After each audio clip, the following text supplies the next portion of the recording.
आपण सर्वांनी टाळ्यांच्या गजरात स्वागत करूया महाराष्ट्र राज्याचे माजी मुख्यमंत्री तथा शिवसेना प्रमुख माननीय उद्धवजी बाळासाहेब ठाकरे, माननीय नानाभाऊ पटोले, माननीय शोभाताई बच्चव, माननीय कुणालराव पाटील, सर्वच प्रमुख मान्यवरांचे या ठिकाणी इंडिया महाविकास आघाडीच्या वतीने हार्दिक स्वागत।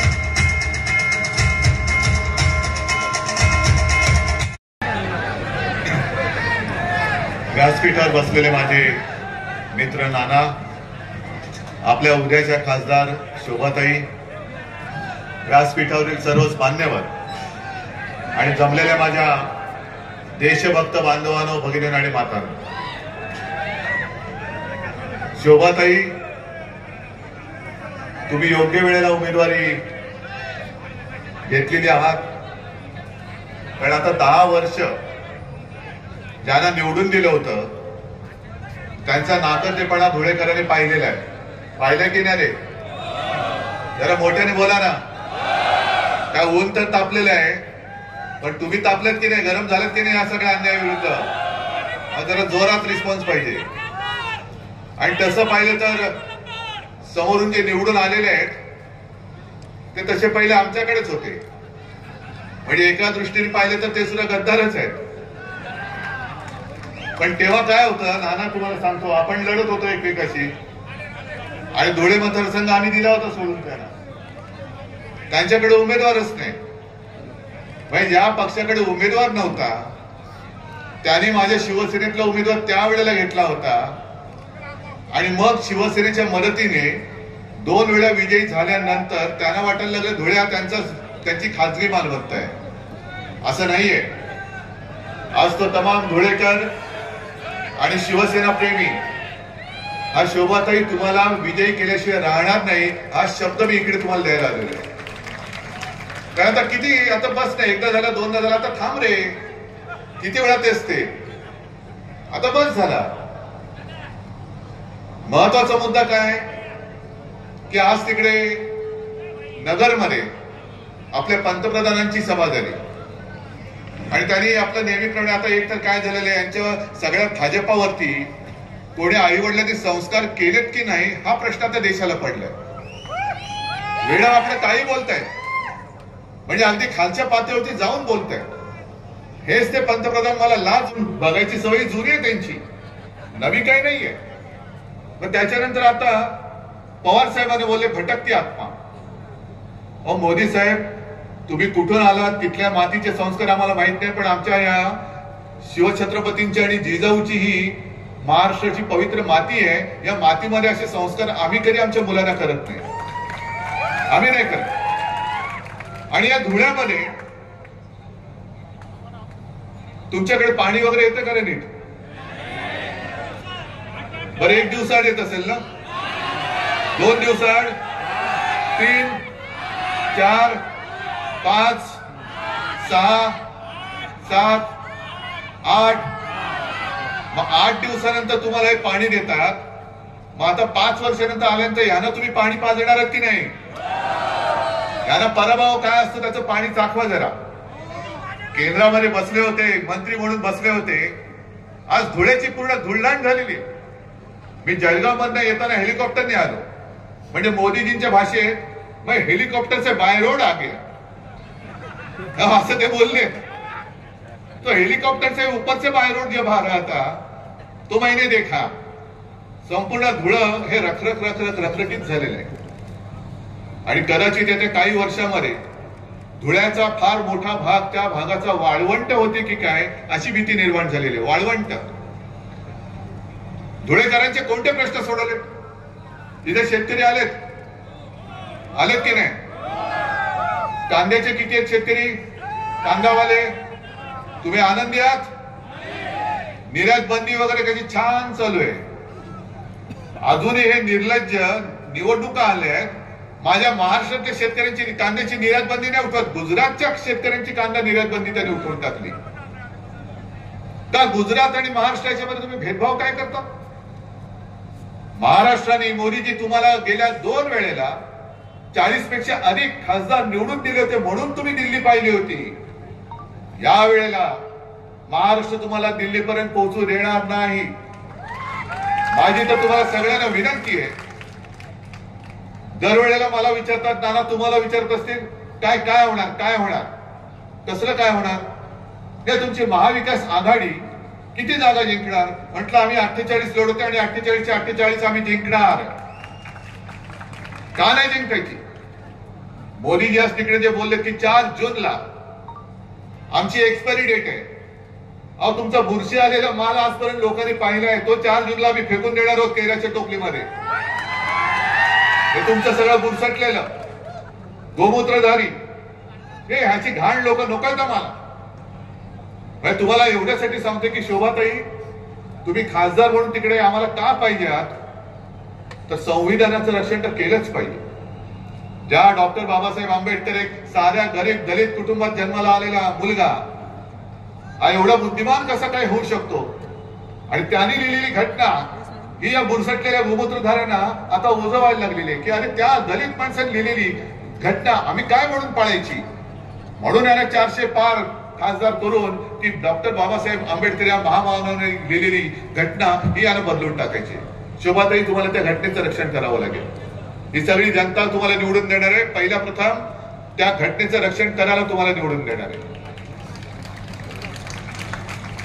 दुसरं जे त्या निर्मला सीतारामन, काय त्यांचं नाव, सीतारामन, त्या बाई ज्या बोलल्या की या देशात 4 जाती आहेत, महिला, गरीब, शेतकरी आणि युवा. ठीक आहे ना, शेतकरी इकडे बसलाय, कांदा निर्यात बंदी तुम्ही अडवले, सोयाबीनला भाव देताय, कापसाला भाव देताय. नाही, गद्दारी तुमच्या बरोबर केलेली आहे, शेतकऱ्यांची केलेली आहे. गद्दारी संपूर्ण महाराष्ट्राशी केलेली आहे.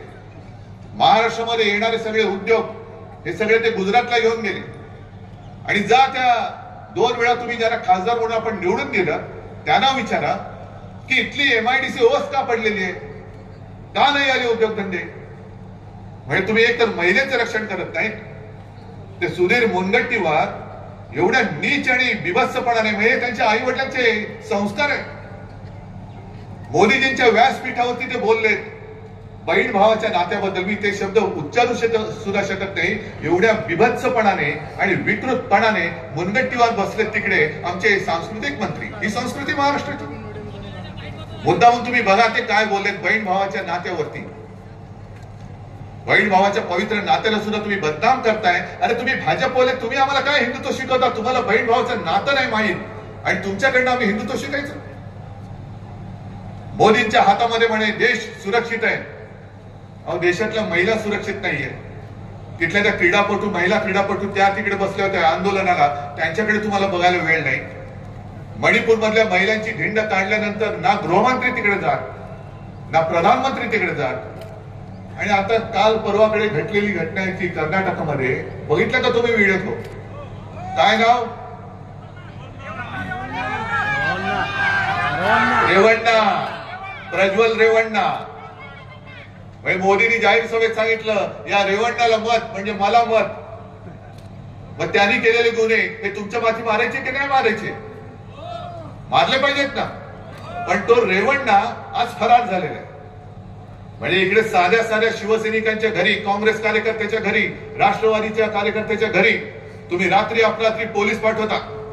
अजूनही दमदाटी सुरू आहे. एक तर भाजपात आहे, मिंद्याकडे जा नाही तर तुरुंगात जा. अरे 4 जून पर्यंत थांबा जरा. 5 जून जेव्हा उजाडेल तेव्हा आमचं सरकार तिकडे दिल्लीत आलेलं असेल. तुम्ही कोणत्याही बिळात लपा, अगदी सुरतच्या बिळामध्ये जरी लपलात तर ती बिळ खडून काढून तुमच्या शेपट्यात धरून तुम्हाला आम्ही उलटा लटकल्याशिवाय राहणार नाही. पण तो प्रज्वल रेवण्णा आज पळून गेलेला आहे. मोदी सरकार तर येत नाहीच. हे बुरसटलेलं सरकार, थापीबाज सरकार परत येत नाही, येऊ द्यायचं नाही. पण जर का हे सरकार पुन्हा आलं तर जो प्रज्वल रेवण्णा आज पळून गेलेला आहे, काम रे बाबा एक आवाज येतो बस झालेलं काम. जो प्रज्वल रेवण्णा पळून गेलेला आहे त्याला सन्मानाने बोलवतील, सत्कार करतील आणि केंद्रामध्ये मंत्री करतील महिला आणि बाल कल्याण. काय करणार? कोण तुमचा मंत्री महिला बाल कल्याण? प्रज्वल रेवण्णा, जो अत्याचारी आहे, बलात्कार केले, फिल्म्स काढले आणि आता फरार आहे.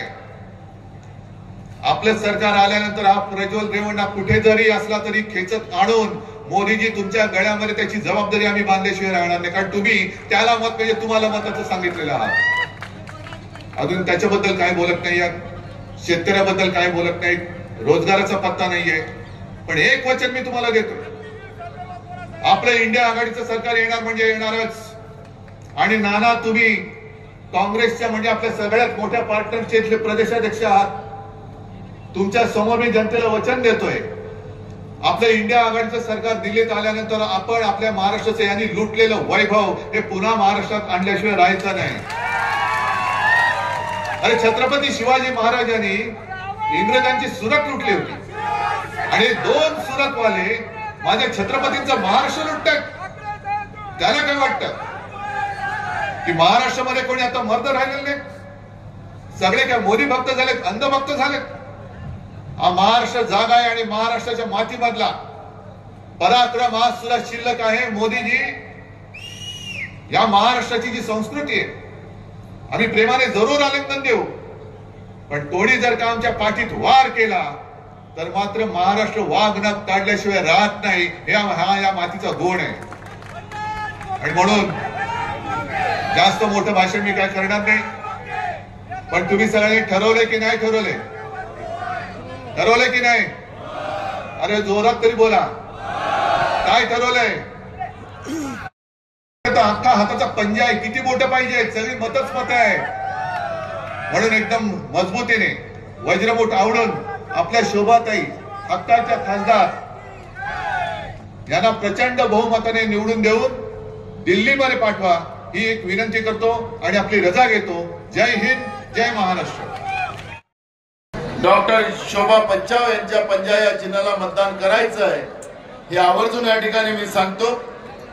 आणि यासाठी शेतकऱ्यांसाठी असेल, तरुणांसाठी असेल, महिलांसाठी असेल, सर्वसामान्यांसाठी जी गॅरंटी राहुल गांधीजी आणि मल्लिकार्जुन खरगे साहेबांनी दिली आहे, महाविकास आघाडी इंडिया आघाडीच्या सरकारने दिली, ही गॅरंटी नाही तर ही वॉरंटी आहे.